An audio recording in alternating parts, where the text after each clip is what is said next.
rest in his righteousness alone, faultless to stand before the throne. On Christ the solid rock I stand, all other ground is sinking sand, all other ground is sinking sand. All right, you may be seated. My daughter Katie is going to come and sing a special for us tonight before we turn it over to Brother Brown.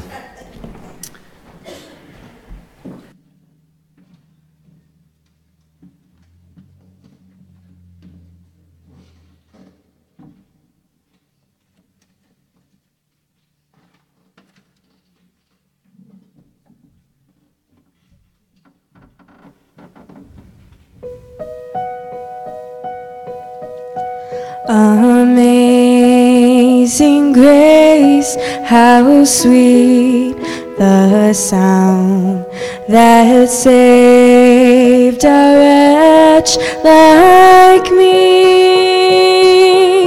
I once was lost, but now am found, was blind, but now I see.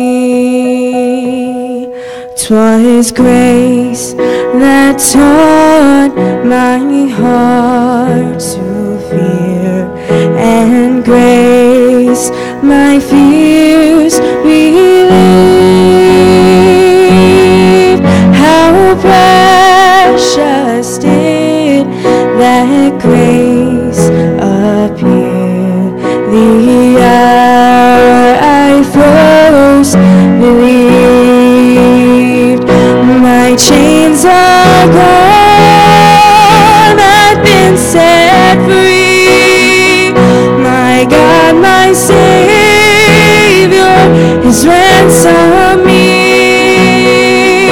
And like a flood, his mercy reigns, unending love, amazing grace.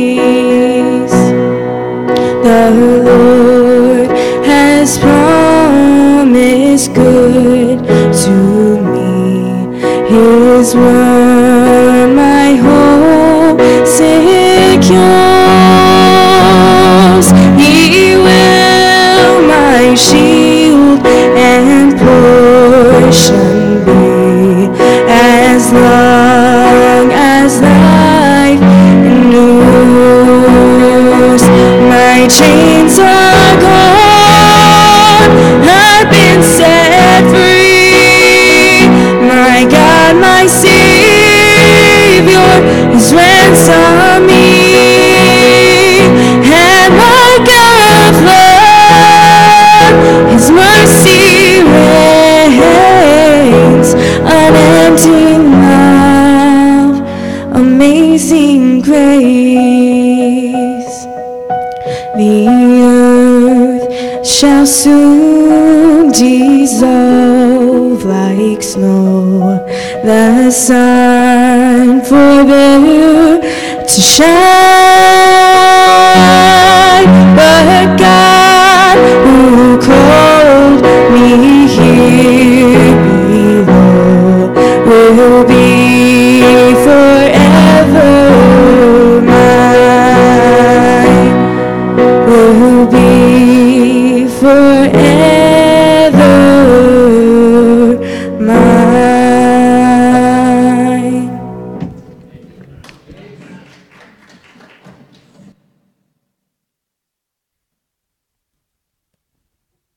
Thankful for the grace of God. All right, I've been waiting for this one, and I'm going to ask Dr. Sorensen to come and share with us what's on his mind right now.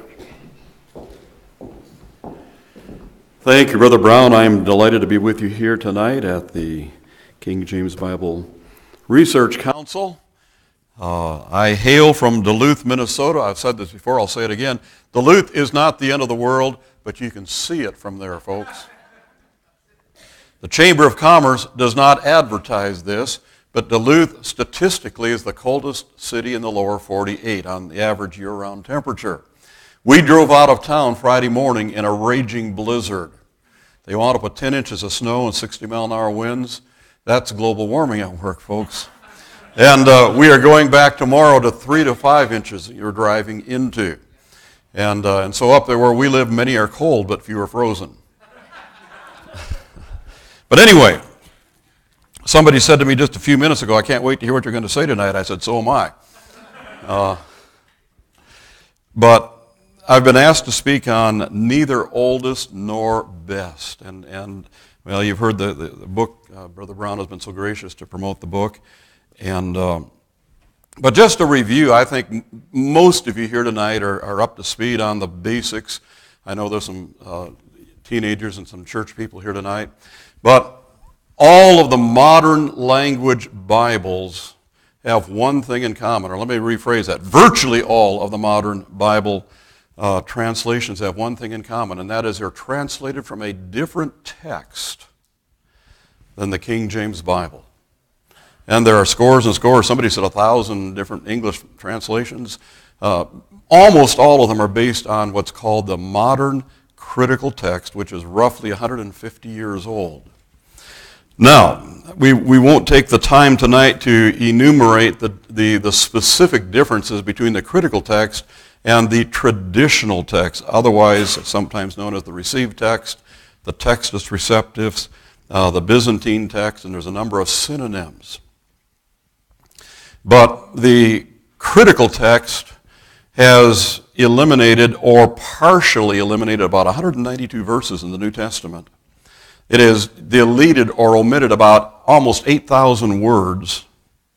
And it's not an insignificant issue, folks. And when you know what to look for, there's very clear distinctives between the critical text and the traditional text of the Bible. Now, the modern critical text is based primarily on two manuscripts. When Westcott and Hort produced their text back in 1881, it was based exclusively on two, but today it's largely two. 90% of the modern critical text is based upon a document called Codex Vaticanus, which is Latin, basically meaning the Book of the Vatican, because it's found in the Vatican Library. We'll get to that here a little later on tonight. 8% of the critical text is based on another manuscript called Codex Sinaiticus. And then there's about 2% from a scattered group of other manuscripts. And another name for the critical text is the eclectic text because it's based on a variety of manuscripts. But principally, 98% is based on Vaticanus and Sinaiticus. And that is what I want to talk about tonight. As you know, the mantra of all the modern Bible translations for the last 40 years roughly, give or take, the mantra has been that these new modern Bibles are based on the oldest and best manuscripts. The conventional wisdom, the conventional history, has been that Vaticanus and Sinaiticus were prepared in the first part of the 4th century, somewhere between 331 up to maybe as late as 350, maybe even 325 A.D. And the basic theory of the critical text is that because these two are allegedly, and I'm supplying the word allegedly, but because these two manuscripts are the oldest, that therefore they are closest to the originals, and we therefore must weight them as more important than the 99% other manuscripts which support the traditional text. And so the whole theory of modern Bibles is that they are based on the oldest and best manuscripts. We've all heard that. I have a Scofield Bible here in my hand, and Dr. Scofield had that position. And of course, you go back 50 years ago, and almost all fundamentalists had that position because it was the conventional wisdom. We don't have time to go into all that tonight. But from Schofield to the present, the mantra has been oldest and best. Dean Burgon, 150 years ago roughly, demonstrated that those manuscripts are not the best. And those of us who have been studying this subject now for the last several decades, we all know that they are not good manuscripts. They are full of problems internally. Not only in doctrinal issues and diminishing particularly the person of the Lord Jesus Christ, but they are corrupt manuscripts from all the crossovers and overwriting and corrections that are made on them. They just are not reliable. But in the last several years, and by the way, I am not the first guy to come up with this. In the last several years, I'm one of the first to do a book on it, though there's another brother in England who produced a book before I did. But in the last several years, there have been a number of folks who have come to the conclusion that the modern critical text is neither old. It was not produced in 325 or 331 or whatever in the 4th century, but rather they are of, in particularly the case of Sinaiticus, very recent origin, and thereby and therefore are fraudulent to what they are purported to be. Now, so let me tell you the story tonight. Some of you have read the book and you're aware of it. Back in 1838, there was a man in Greece by the name, a young man, by the way, a man in Greece by the name of Constantine Simonides. Constantine Simonides was reared on and about Mount Athos, which is near Thessalonica. Americans call it Thessalonica, but the Greeks call it Thessalonica. Mount Athos on near Thessalonica, was where the majority of the Greek scriptoriums have been for the last 1,000 years. Scriptoriums is where the scriptures were copied prior to the advent of printing. And Erasmus, of course, his major contribution was that he put the received text into print. He did not create it, he just put it into print. And it went from there. Prior thereto, it was all hand-copied. Well, anyway, Simonides grew up there. He was a Greek. He knew classical Greek. He knew Koine Greek. He knew modern Greek. He was a Greek. Moreover, he was a paleographer. That is, he was expert in textual analysis of the letter forms and in reproducing the text. And so in the year 1838, the leadership there at the monastery on Mount Athos, to which he belonged, requested him to produce a complete copy of the Bible. This included the Old Testament. To complete a copy of the Bible in the old Koine Greek, which was called uncial characters, uncial writing. Today we'd call that all uppercase or capital letters. And in that era is when, and that's why Tischendorf would later date it that old, because that was when uncial writing was the vogue, was the primary way of writing the Greek language.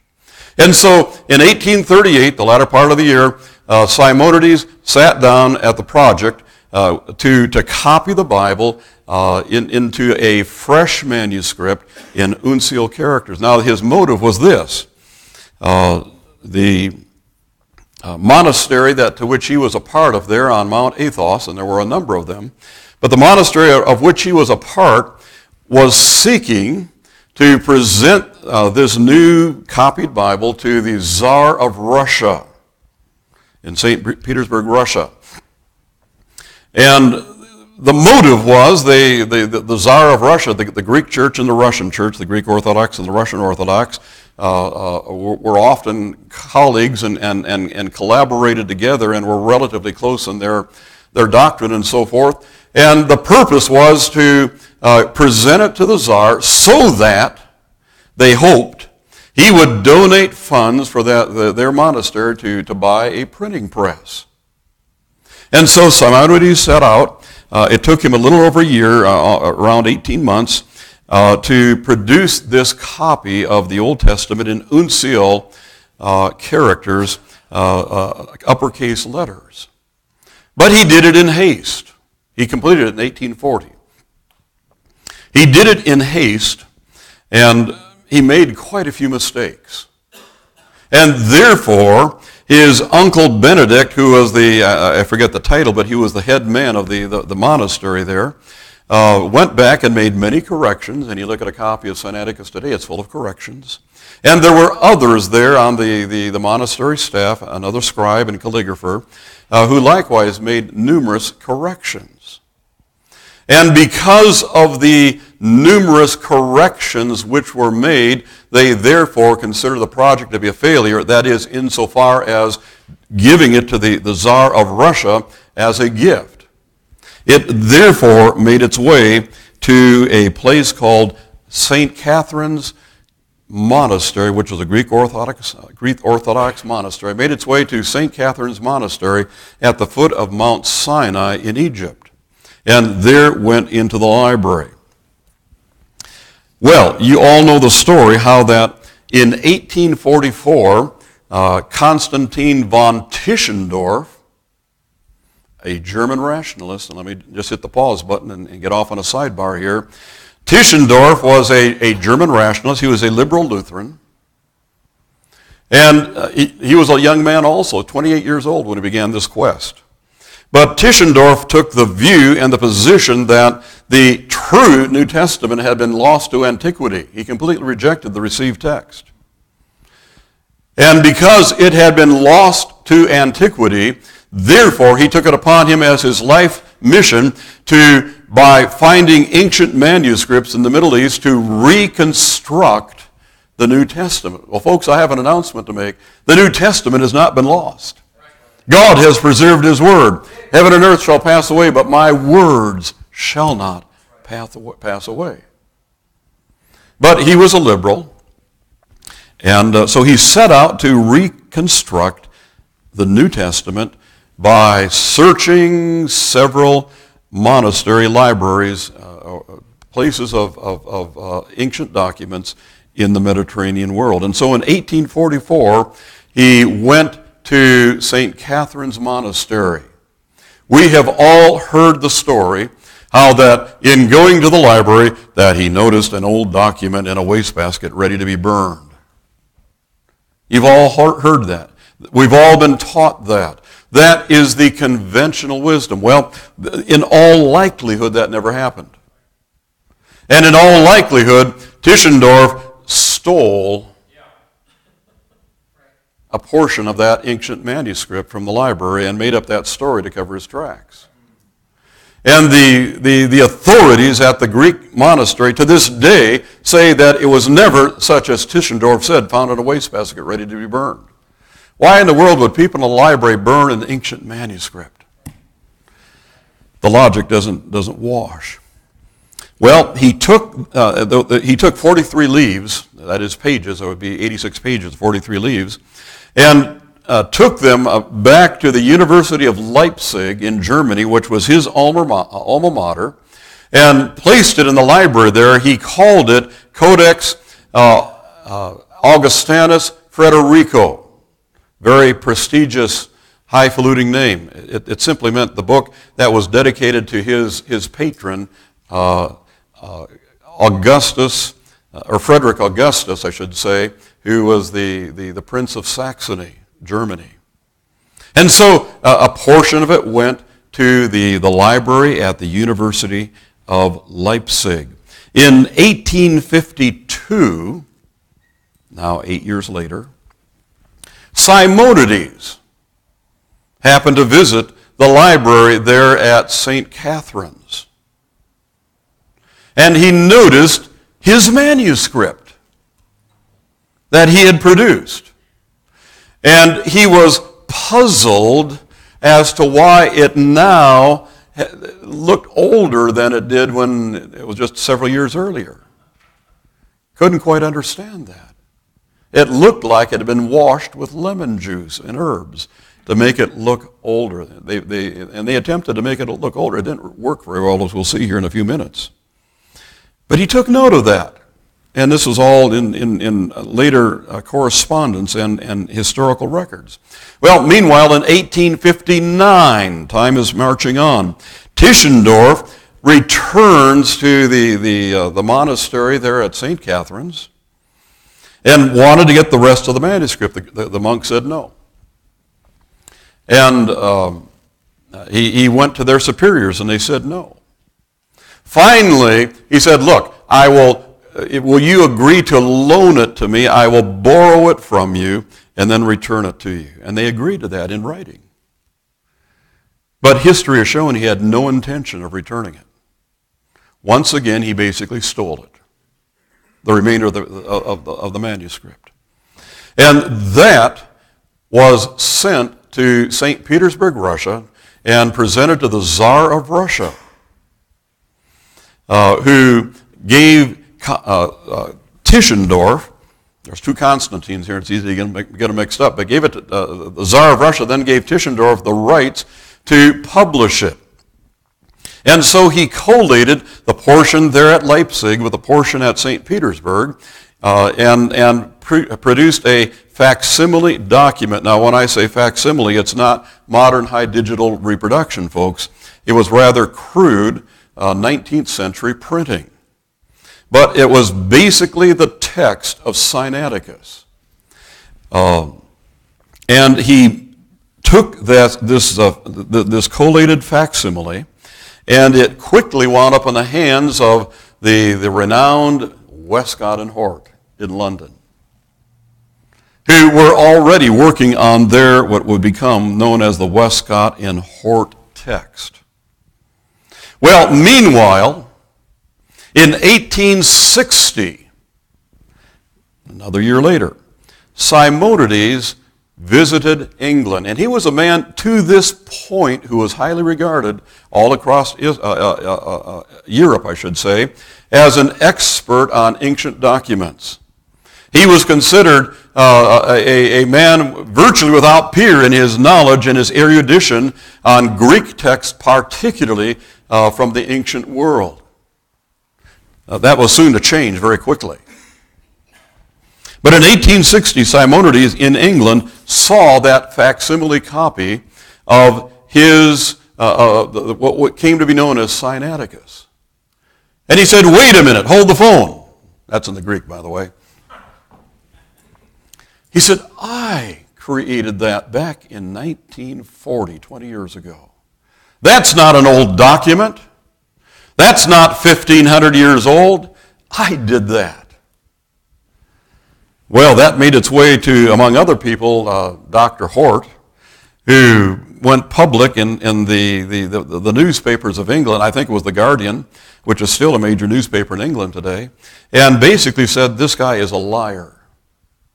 And being so demeaned in his character, Simonides then sent a letter to, I believe it was the Guardian newspaper. It's in the book.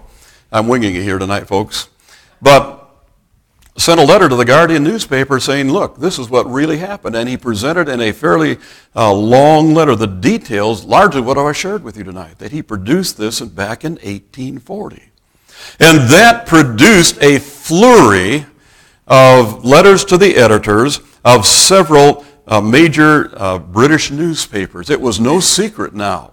This was out in the open. I mean, it was on the evening news every night, as it were, in the British press. And they debated back and forth. But Westcott and Hort, nevertheless, took the Sinaiticus manuscript, the facsimile, now bear in mind with you, the copied facsimile document, and incorporated that into their modern critical text that they were developing. Now, what is interesting, prior to this time, Simonides was considered a great scholar, a man expert in Greek documents. After this point, he came to be known as Simonides the Hoaxer. And if you go online today and do a search on Simonides, you almost instantly come up with Simonides the Hoaxer. It today is the conventional wisdom. And what is funny is that he dealt in manuscripts. It was his business of finding ancient manuscripts, bringing it to the courts of Europe, and selling them. And they were agreed these are ancient documents. After 1860, the allegation basically was anything he ever touched was a forgery. Everything he ever touched was a hoax, except Sinaiticus. Isn't that interesting? Well, and so there was controversy. Now, there are three powerful evidences that Simonides was telling the truth. Number one, there is corroborating evidence. There is corroborating witness. A man by the name of Callinicos, another Greek scholar, said, I saw Simonides producing this document. Eyewitness. And there were others who corroborated Callinicos. The Tischendorf and his subordinates said, oh, he just made up this Callinicos stuff. But there is very clear historic corroboration that Callinicos was a real person and that he was accurate in corroborating what Simonides had said. And again, this was very much in the British press. But not only was there corroborating witnesses, but there also is very powerful forensic evidence. That is physical evidence. Now, an ancient document going back to the 4th or 5th century, by virtue of its age, will be oxidized. And we think of oxidation today often in the terms of iron, and it becomes rusty. Well, the documents were not iron, obviously. They were produced usually on parchment, which was an animal skin, but nevertheless, it was the essence of paper. It was high-quality paper, not made of paper or wood fiber, but of animal skins. But other ancient documents, for example, Codex Beza, which was owned by Theodore Beza of the Reformation. Codex Beza, you can go online to the British Library, and they have high-definition digital photographs that you can look at, and it is clearly oxidized, that it is tan, probably almost the color of this pulpit. You can go online and look at Codex Alexandrinus, another Alexandrian manuscript. It too is oxidized. It's brown. It's almost bronze in its coloration. And you can do this online, brethren. You go online and look at Sinaiticus. It's not bronze. It's not tan. It's white or off-white.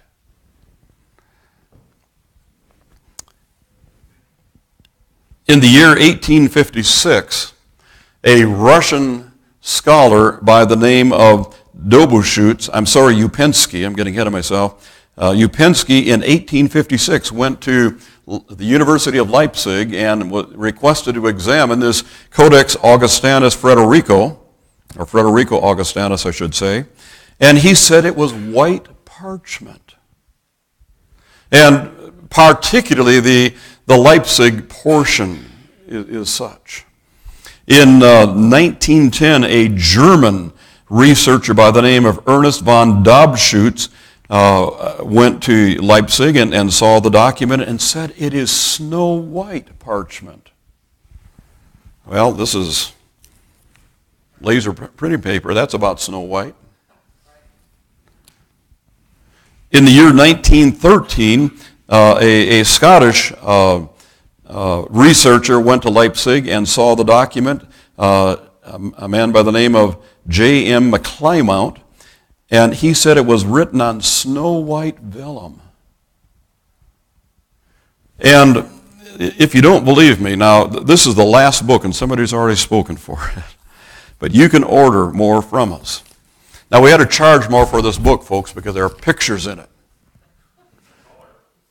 color pictures in it. And I know that's why some of you guys are buying it, because it's got pictures in it.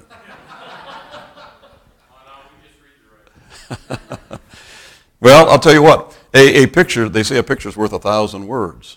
And people have read this book, and some of it goes over them. You know, it gets somewhat technical, though I've tried to put it in on a level where people can understand it.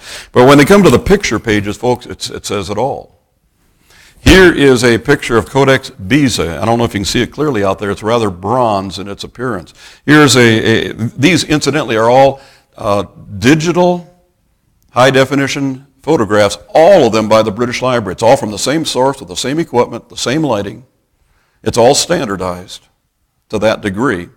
Here is Alexandrinus. Again, it's bronze in its color.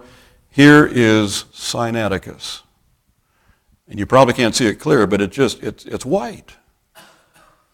Maybe not Snow White anymore, because they did attempt to doctor it. And that says it all. I mean, you can see it with your eyes. It's called the Sinaiticus Project. You can go online and look it up. And the British Library, I think it was 2011, about 6 years ago, they combined, they sent a crew to Leipzig to make high-definition digital color photographs of what is there in Leipzig. They likewise did the same in London at the British Museum. Incidentally, the documents that were sent to Russia, the manuscript that was sent to Russia, was sold by the Soviets to the British Museum in 1933 to help underwrite the Russian government, which was struggling, the Soviet government. And it became the property of the British Museum, and since it's come to be known as the British Library, at least the portion where the document is at, the manuscript is at. And so British librarians, using the same equipment, the same lighting, photographically collated these documents. And curiously, there is still just a very small amount, just a page or two left in St. Petersburg, and a small amount left at Mount Sinai. And there's some significance to the stuff that's left behind. And they produced what has come to be known as the Sinaiticus Project. You can go online tonight if you wish and look at it. And it's zoomable. You can zoom in and out, and you can look at details. And I would submit to you tonight that men such as Westcott and Hort never saw the detail that you can see tonight. They saw facsimiles, black and white facsimiles of rather crude 19th century letterpress printing. And you can see the anomalies and the issues, some of which I'm going to talk about here in a second. Now, it's curious also that portions of Vaticanus are not heavily oxidized either, particularly Mark 16. We'll get to that here in a moment. But not only are the leaves of Sinaiticus a variation of white, an off-white, but they also are relatively supple. You say, how do you know that? Because the British Library allowed the BBC to come in 2011. It was right around the time of the anniversary, the 400th production of the King James Bible. And of course, these people are not up to speed, I think, in some areas. Some associated Codex Sinaiticus with the King James Bible, which it has nothing to do with historically and actually.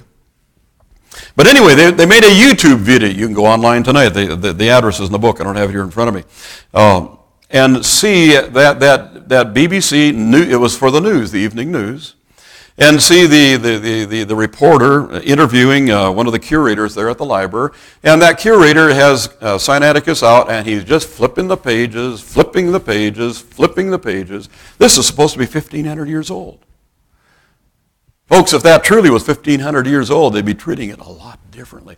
And the fact of the matter is, the British Library openly and candidly admits that the condition of this manuscript really doesn't fit the age that it is supposed to be. Now, as a sidebar, the man who dated Sinaiticus, claiming it went to the 4th century, was none other than Tischendorf. I think he knew better. In fact, I think he was behind some of the alterations, and more alterations are coming here in a second I'll tell you about. But all this dating, the allegation that it is old goes back to one man, and that is Tischendorf. Well, not only is there the color of the document and the suppleness of the document, but there are wormholes in the document. And that's to be expected in an old document. Truly, they're bookworms. But here's what's interesting. In some places, the text goes around the wormholes. And if it truly was an ancient document, the wormholes would go through the text. But Simonides, as he was working on a relatively recent document of parchment, there were some wormholes in it, and he worked around them. And once again, it mitigates against the idea that it's ancient and rather supports Simonides in his account. But here is another interesting thing. Again, you can go online and look at Sinaiticus from the beginning to the end. And there are some very obvious mutilations on some pages. Incidentally, shortly after the BBC did their account and the celebration of the 400th anniversary of the King James Bible, a publisher, Hendrickson Publishers, which is a quote unquote Christian or religious publishing house out, I think it's in Massachusetts, they were allowed to likewise photograph page by page by page with high definition digital photography the entire Sinaiticus document, the entire manuscript that exists.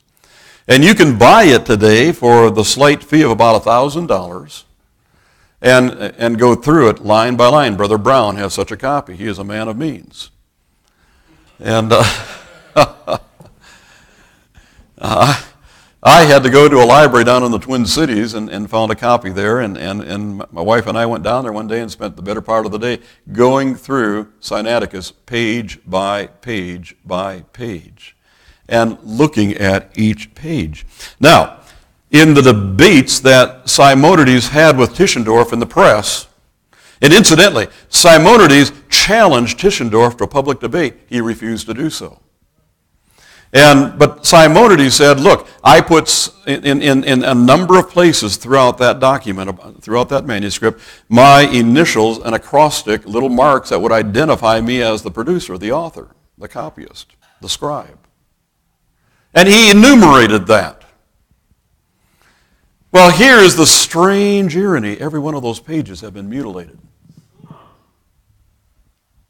And his marks have been removed. I wonder who did that. In some pages, it's clear that someone took a straight edge with a penknife and sliced it. You can see it. I've seen it with my eyes. In one case vertically, in another case horizontally, and just sliced off half the page. In another section, it's obvious someone took a scissors and made a rectangular cut out of a page.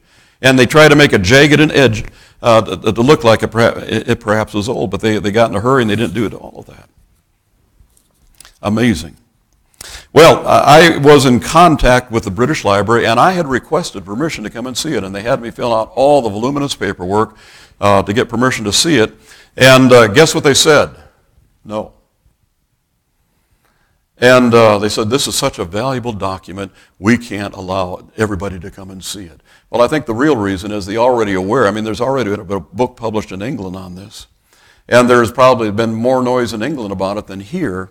And they didn't want someone else coming and writing another book about it. And I told them that's what I was hoping to do research on it to put into a book.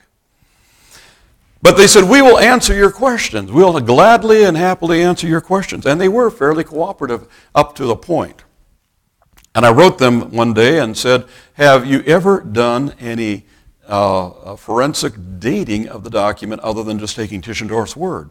And I said, specifically, has anybody done a carbon-14 analysis of Sinaiticus? Now, I'm well aware that carbon-14 is not an accurate way of determining dating.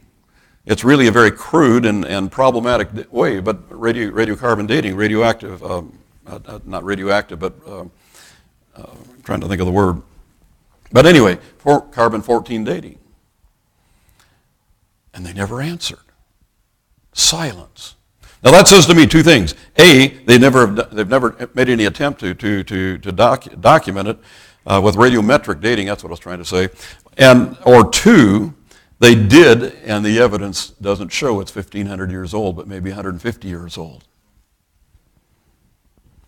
Well, here's the third element in Sinaiticus of evidence corroborating Simonides' claim, and that is internal evidence. A British literary expert by the name of Sir James Donaldson, he got his Sir title, his knight title, from the King of England around 1900 for his great work in British literary research. I mean, this was no lightweight. And Donaldson evaluated Sinaiticus textually, internally. And he came to the conclusion that there are words in Sinaiticus that are in modern Greek but did not exist in Koine Greek in biblical times or in the 4th century. What that simply means is, let me use this illustration. Let's take Shakespeare. And someone says, here I have an ancient copy of Shakespeare. Very, very old. And so you read it, and you find the word internet in there, or the word iPhone in there. And you know, wait a minute, something's wrong with that picture. And that's essentially what Donaldson did. And he has never been gainsayed on that. No one has ever challenged him on that. And the internal evidence shows very clearly that it's of recent origin, using modern Greek as opposed to classical or Koine Greek, the ancient Greek. And so there is the testimony of Simonides, there is the forensic evidence, and there is the internal textual evidence. Well, I must hasten, because I want to leave Brother Brown lots of time here tonight. What about Vaticanus? Well, the story is not as flamboyant or dramatic as that of Sinaiticus.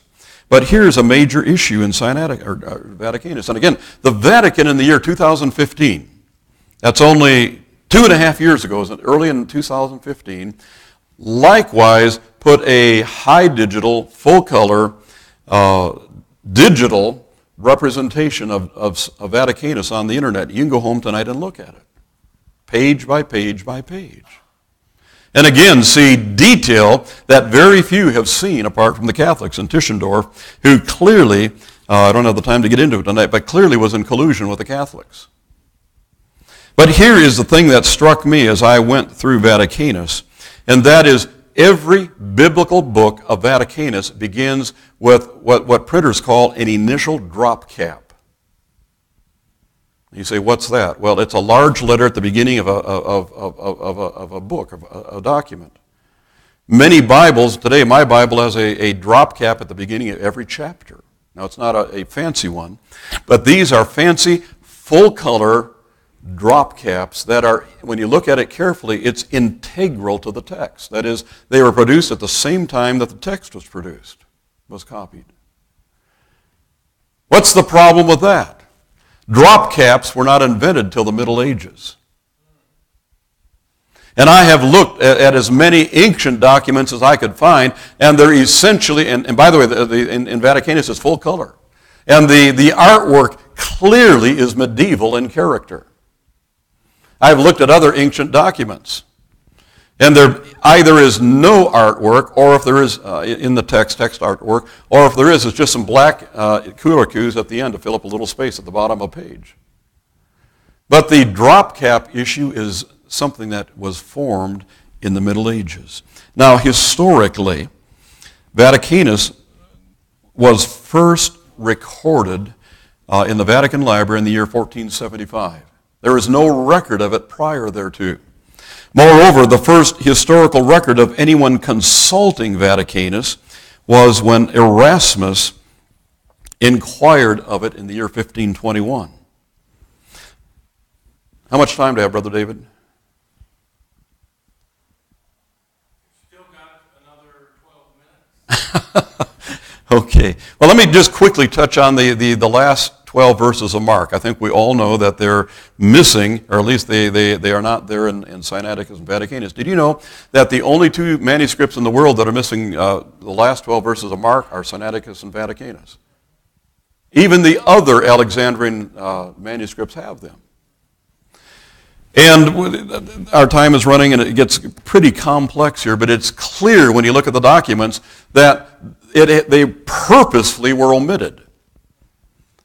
In fact, there's every degree of evidence that the same person who did Mark 16 in Vaticanus is the same person who did Mark 16 in Sinaiticus.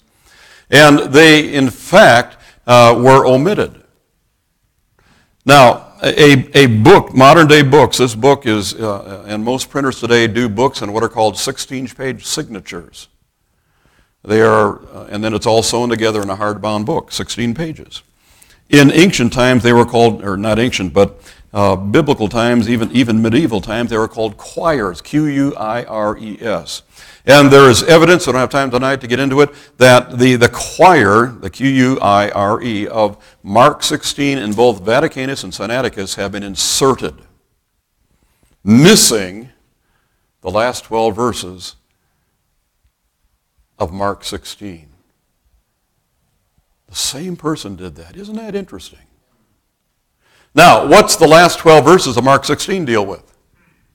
Well, you know what it is, it's the resurrection.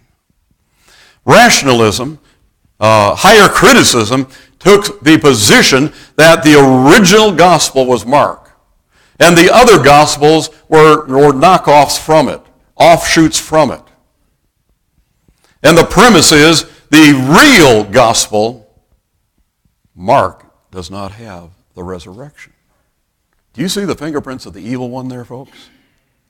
Denying the resurrection of our Lord Jesus Christ.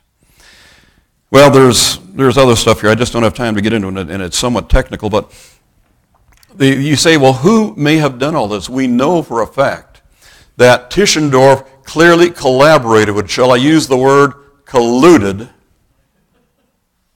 and there's very definite evidence that he collaborated with the Vatican. And in 1857, Catholic Cardinal Angelo Mai made the first facsimile edition of Vaticanus, by the way, without the last 12 verses of Mark. And we know, or at least the allegation has been made, and by some Tischendorf himself, incidentally, that the same scribe who did Mark 16 in Vaticanus did it in Sinaiticus. I don't think Vaticanus is an ancient document. Copied from an Alexandrian document, but it's not an old document. Well, here's the conclusion. They both were modified sometime before 1857. And as we've already seen, Sinaiticus is completely fraudulent. Simonides is not the fraudulent one. He was just producing a document for the Tsar of Russia. It's Tischendorf who post-dated it and tried to make it look old. They're neither oldest nor best. And folks, these are the basic pillars of all the modern Bible versions.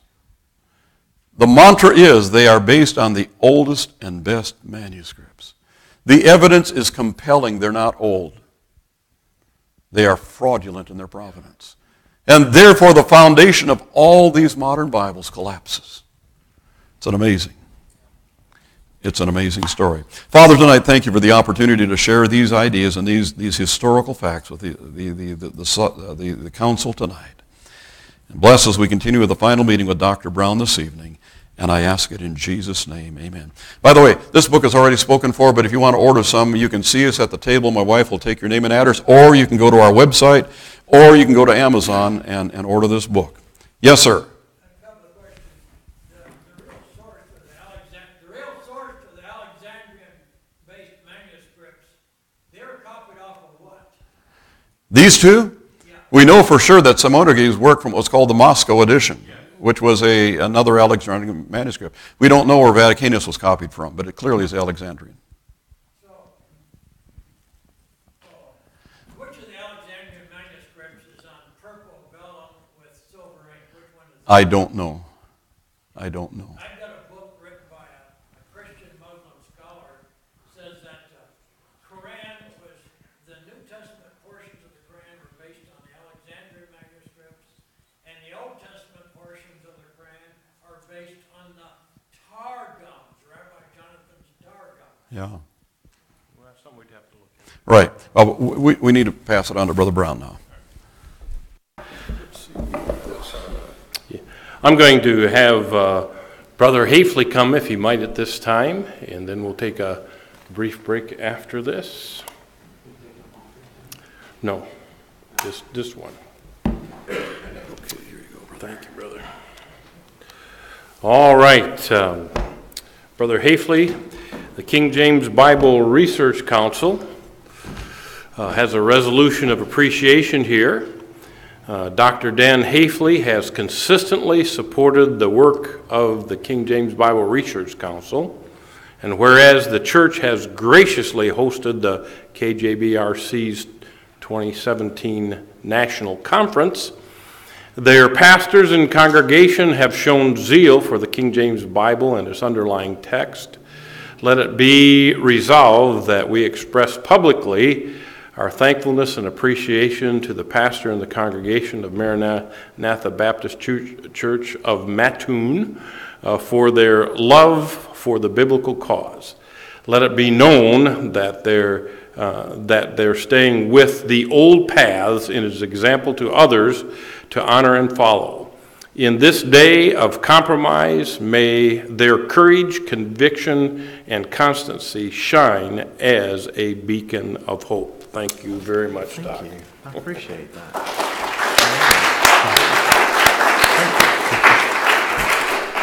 You're dismissed for a 10-minute break, and then I'll wrap things up.